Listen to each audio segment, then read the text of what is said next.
In the next episode, the moments Cam winning gold medal at the Olympics. Thanks for joining us. Let's jump in. I'm Hayden McEvoy, founder of A-Team Tuition and the A-Game podcast. I grew up with ADHD, went from failing the first 9 years of school to becoming a straight-A student.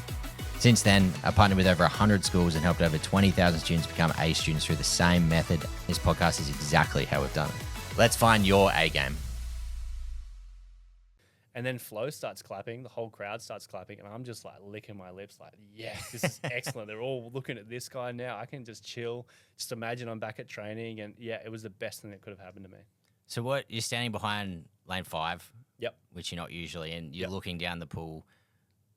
What did it feel like physically? Your legs wobbly, that moment when you get up on the block? Because for those out there that haven't been to the Olympics, it's like a roar that goes for like 5 minutes because they hype up the event so much, and they pump it and coming with music, and then they blow the whistle and it's dead silence. It's like you feel like the pressure on a whole different level when that silence comes on. What does that feel like? So I'd put myself in a really good headspace going into this. I had a lot of time, particularly over the last few years, but also leading into this comp, to really understand the inner dynamic, the psychology behind it, the biopsycho effects that happen within your biology, how that affects the psychology, and vice versa. And so I had a very nice process moving out behind the blocks. So I was just dead locked in on repeating to myself that virtually this is the arena for me to unleash everything that I've been developing and co-creating and doing it in that sort of space. And so to have that agreed upon space to then go out and do that allowed me to almost anticipate it and be excited for it. And then the other side, which is leaning into, I guess, the science side, the cognitive side, the mathematical side, was I'd done, because of my training method, I'd done so many replications of this race prior to this over the last 2 years, probably over 1,000 of them. And so in my head, I was like, right, if I were to lay them out onto a bell curve, and every single rep I've ever done, including the racing, everything I've done in training, if I get my average, my 50th percentile, and then extrapolate that out for what the 50 time would be, there's a high chance I'm probably going to win a gold or at least win a medal. And that allowed me to basically sit back and just think, all I have to do is be my own average. I don't have to be some superhuman 99th percentile type of performer on this stage, in this environment that you, like growing up, you watch Phelps, you watch all these other people, you think they tap into something special in that moment, and that allows them to do what they do. But for me in that moment, all I had to do was just do what I would averagely do on any given day. And so that took a lot of the pressure off me to be able to need to step up and do something that I thought maybe I probably might not be able to do. And that just allowed everything else to unfold. It's that frictionless process that happened. I dived in and things just kind of, you observe it unfolding as it goes through. And that went a long way in helping me, I guess, deal with that moment. Absolutely. And even the way you explain that, the lens that you psychologically broke down and systematized it. Yeah. And I think by that stage, you had fully been immersed in this new identity of like, I've invented this new way to sprint. No one else on the planet can do it like me. And it was just that like deep founded, true confidence that you can't fake. It was, because like I knew no one else had this type of approach and this level of detail of approach, this level of having no stone unturned, and the level of hyper specificity that I had for this event. And so that took me a long way. I kept repeating to myself, like, I'm not unbeatable, but I'm going to be fucking hard to beat. Yep. And that really helped as well. That was a really nice kind of feeling to lean into. And so, yeah, going into this race, not only was it just a general Olympics, a 50 freestyle final, but like I said earlier, that was the game. And then there's that meta game that I guess stepped into when I started this new process, which is I have this new way of training, this new way of doing the sport and looking at the sport. And the meta game is to see where that takes me and to use as much creativity and intuition that I can to then develop new pathways to refine that as I go forward, because there's no blueprint. There's nothing out there. Yep. And so I'm creating that. And so that meta game kind of existed outside of the Olympics. And so that allowed me to kind of tap into a bigger purpose, a bigger journey, and something that was definitely bigger than my own individual self and that one race. Absolutely. And then what was it like to come around? Our whole family got ushered down, and you got to see us before on the victory lap. What was that like for you? It was special. It's Mum's screensaver. I think I'm hugging you, and then there's Imi there as well, and yeah, it's absolutely special. The podium, for context, the podium was on pool deck, and the grandstands went right up. So like I could have turned around on the podium and high-fived the people behind me. And so they got family down on deck, and you guys were there, and it was unreal because normally I don't get to see you until you do the medal ceremony, you walk around, you go through media, then you go pee in a cup, you do your drug testing, and then after all that, we see you. And by then, like the hype's died down. Yeah, the hype's died down. You guys are exhausted. I'm exhausted. Whereas this was like right in the moment. Like I've just got my medal, and then I go over to you guys. So 100%. yeah, it was very special, and especially after like no one really knows the history of my career, including before being on the team, more than you guys as well. So you saw from the get-go all the way to here, all the hardships. Paris was my 4th time around in terms of Olympic Games. And so, yeah, I had 3 failures in 3 ways. 3 different processes and experiences that I had to deal with. So, yeah, it was very special. Absolutely. I think it is a win for everyone. Yeah. Just to see you finally achieve that. Yeah, yeah. So then we come off the Olympics, and then you did it again in 2025, took out the gold just after Hartley was born. Talk us through that last experience. Yeah, so my son was born 3 weeks before the World Championships started, 3 weeks before my race, the 53. I definitely underestimated how much that would affect my approach and my training going into it. But, I mean, it worked out well. I still came away with the gold. I won. But it's definitely... it started another change within my career, within myself as an identity, because Hartley is now here, my son, and that changes the whole perspective of what swimming. Like I'm swimming in a hole in the ground full of water. I'm just going from one side to the other, and that's it. Like it's fun to do that. And it's fun to do that really well, but who cares when you've got a son at home? Like, so I'm really in the middle of trying to figure out or rework the meaning and purpose behind why I'm swimming and what I'm doing. Again, this taps back into that meta game or that meta journey around it all, and I've really have to lean into that to keep that motivation going forward. But it's special, and I think forward now to LA's in 2028. Hartley would be 3, so I think he's a little bit too young. But Brisbane 2032 home games. He was born in Brisbane. He's going to be 7. I have the ability to have a lane in those Olympics. And if I can have a lane and he's in the stands watching me, then that's more than enough motivation than anything else that I can think of. And so that'd be epic. It's been a massive year to defend my 2020, the world title in 2025 was very special. To do the time I did. And also again, within the year, I did a really extremely new approach to training because I'm still refining it. I'm still evolving that as well. And instead of just sticking to what works each year, I really want to step outside the comfort zone and just do the craziest stuff I can think about that might work just to see if it works. And so I did something pretty crazy where, I was really nervous about it this year, if it would pay off. I didn't start swimming until April, and we had the World Champs in July. Normally you're swimming from the October the year before. So I had most of the time off doing gym, doing other stuff. And it was very different, but to go through that and still win, not only go through that, but go through the birth of my son and all that process is, it gives me a lot of confidence in terms of just not only the resiliency of the year to year stuff that I've gone through, but just the bandwidth in which I can take on board and kind of hold myself within at any single time. There's a lot of confidence in that. And you can see how you've fully transformed into that level 2 Cam, new identity, and 11 years of like near wins and then miss, near win, and then just like gold. What's next? Well, before that, I think the important thing around that is what instigated that was I pivoted from where I was in pre-2022 to post-2022. I pivoted to an approach to the sport and to my life in which it was aligned to who I am as a person. It was aligned to my own character, my own human nature, my own way of wanting to learn and experience things. And so I can't understate how much that affects what you do and how much that can take you. I'm a massive believer that how you relate to what you do is as important as how you do what you do.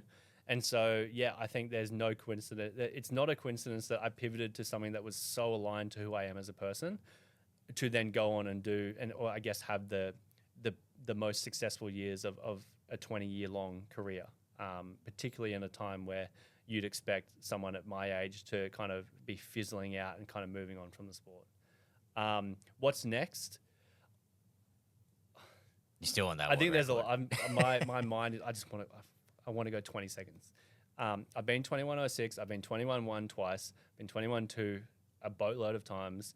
I want to be the first person to go 20 without a suit. 20.91 is the world record from that 2009 suit era. And so it'd be nice to get that, but even if I go 20.99, I would be over the moon. So that's my, I guess, most immediate goal. Outside of that, I want to continue to develop and grow this type of training philosophy. I want to get it out into the sport and have that as a viable pathway for people to choose. So instead of just a traditional, that you can still have that way and you can go down that way if that's what you want. But I want this pathway to also be available to a lot of people. I want it to change the sport. I want it to evolve the sport and bring it up to a level that is on par with the current scientific advancements that we have out in the world right now. And alongside that, from a selfish point of view, I want to be a part of, I guess, that footnote in sprinting history that pivots the sport into wherever it goes from then on. Absolutely. So yeah, from a purely professional point of view, that's where I'm looking at for next. Absolutely. And I can't wait to work with you further with the academic side and taking that same lens and that same strategy into unpacking what makes an elite level student. Yep. And being able to provide that to as many kids as we can. Yeah, because on the surface, you might think those two different fields are very different fields, but if you get it's the same mechanism. Yeah, if you go to a deep enough layer at a deep structure level, there is massive overlap, and the exact same stuff that I'm using to apply to my swimming, to apply to not just what I'm doing in the water physically, but what I'm doing in terms of the growth of changing the sport and developing the sport. That is almost one-to-one to the entire academic landscape and pretty much anything else that you want to go and pursue. So yeah, 100%, there's a huge overlap there. It all underpins at the seed of learning how to learn and to bring an idea into action, into reality that's tangible and stick to it for long enough to bring it to life. And you've shown that on not just many occasions, but at literally the most extreme level. Yeah. Like there's the different ways you learn. There is the individual in which how that person learns.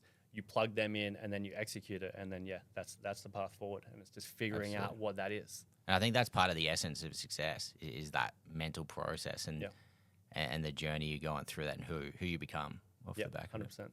So finally, we've got a heap of parents listening out there that are just mind blown on your story and the way you look about it. What advice would you give to them if you give them 3 things in terms of raising their child to get them into that same high performance mind space? And probably even better, what are you going to do with Hartley? Thing I would do 100%, I'm going to go back to having whatever your kid is doing, having the way they do that aligned with who they are as a person. And so you have to meet them where they are as who they are as well. And then to manifest that as much as that can be done going forward within their own potential. So that's 100% the first one. That's by far the most important as well. Would that be an example of, say you've got a child who is more introverted and very kind, you wouldn't want to be the dad that's like driving him hard and being like, toughen up, do this. You'd want to engage with that kindness and be more of like that nurturing belief. Yeah, because like if someone's introverted, that doesn't mean they lack the capability of getting in and grinding through tough work and developing themselves. It just means that it manifests on the surface in a different way. And so it's just finding the key to that door that allows them to bring that forward. Which for you was Tim and yourself collaborating instead of a coach dictating what you need to do. Instead of rocking up and just being yelled at for 2 hours and being told like you've got the back seat in the bus and I'm taking you where I want to go and you've got no say, it's flipping the switch and being able to come on to pool deck or come into a space that I am passionate about and having my own say and my own independence and agency to where I want to take it. That could be like, I might not even have the goal of being the fastest in the world. It might be some other maybe more esoteric goal. Maybe I want to just feel nice in the water, or enjoy or explore human movement in some particular form. It's just whatever it is that the person is interested in, just guiding them down that pathway. Because the more aligned you can be there, the less friction that they're going to have, and the further they can take it. Yep. And what's your second piece of advice? Well, everything stems from that, and so I guess that's like the meta context, and then everything else can stand. And you could have, there's hundreds of different ways that you could kind of extend from that. So that's the root it's too lens. context dependent. Everyone is different. Yep. Everyone's context, upbringing, environment, nature, genetics are all different. So that's going to create a spectrum of pathways for everyone to go down. And so it's effectively just understanding that core mechanism of how to allow them to do what they need to do, how to unlock their own potential in their own way, down their own path, and going down that way. So it's very context dependent outside of that. So what about you're one of the most resilient people I've ever met, and you've got an exceptionally high risk tolerance as well. What about parents who want their child to have extreme grit and resilience? What advice would you give in terms of that, and what are you going to do with Hartley? It's a double-edged sword in my mind. Sometimes you don't need hardship in order to develop that. Sometimes you don't need hardship for the sake of needing hardship. Like it's not some flex to be able to say that you've gone through a heap of shit and come out the other side feeling like it's a good learning experience, and you do feel confident. But if you can achieve that without going through hell, then fucking go that way. Like that's so much better than anything else. So Absolutely. yeah, and so there's no need for anyone to have to go through that stuff. Depending on what someone wants to undertake in their life, maybe it is a prerequisite. I mean, you can't do a 1500 freestyle without going through a lot of work in the pool and a lot of changing your body through physical pain. And so, yeah, it's inescapable in some sense, but effectively, it's again, it always comes back to meeting the kid to wherever they are, however they are, and wherever they want to go, and just basically connecting the dots from there.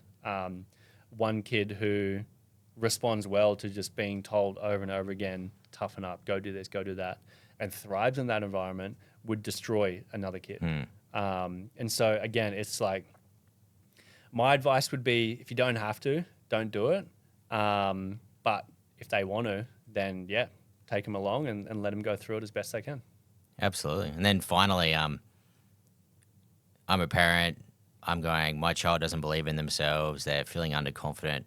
What advice would you give them on coming from your angle of what it felt like post Rio, and how you turn it around in terms of how they can turn that around, and what can the parent do through this stage to help whilst they're feeling anxiety and like they're failing their child as well? Yeah, so I've definitely had my fair share of periods of time where I've felt extremely underconfident about my potential, my own agency, what I can do, my belonging within a certain community or anything like that.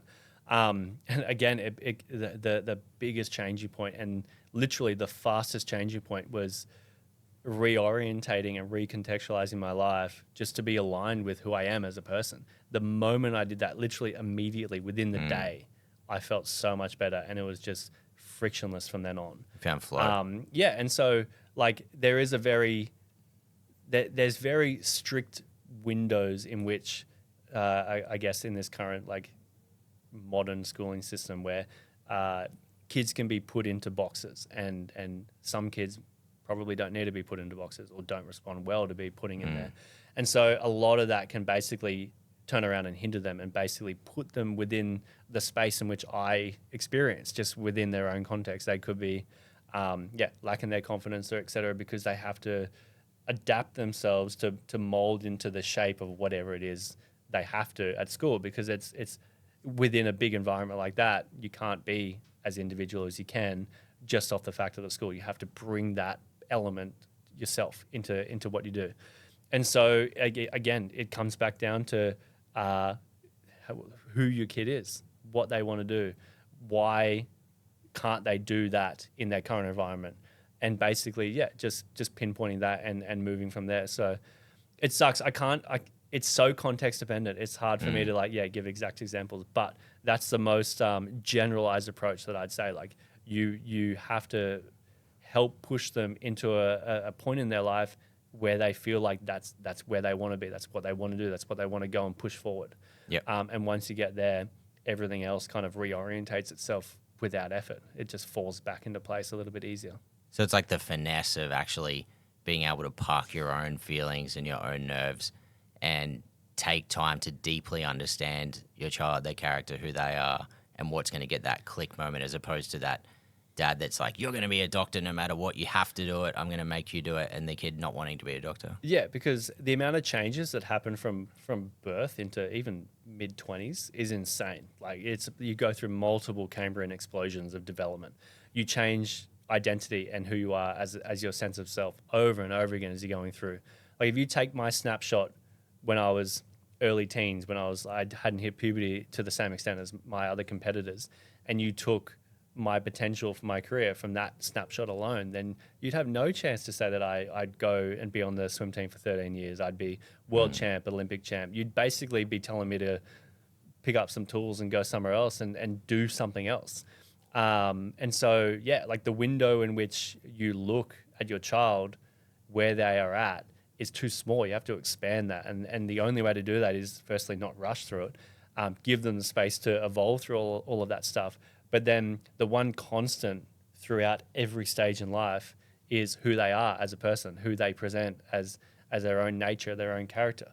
That's the thing that's going to be the one constant through all of the variation that happens. So if you focus on that, you're going to have the best chance to basically have the best flow throughout everything else that's changing. 100%. Well, thanks so much, Cam, today for letting us run through your story in detail, diving into those key themes of resilience, getting more out of yourself when you're pinned against a corner, and then bringing an idea and a concept to life. Hopefully, for the listeners today, you've picked up some new strategies and toolkits you can add to your A game and the pursuit of achieving more and maximizing your own potential. Cool. Thanks so much today. Cheers. Appreciate it. There you go, guys. Took way too long. We got there. I could have.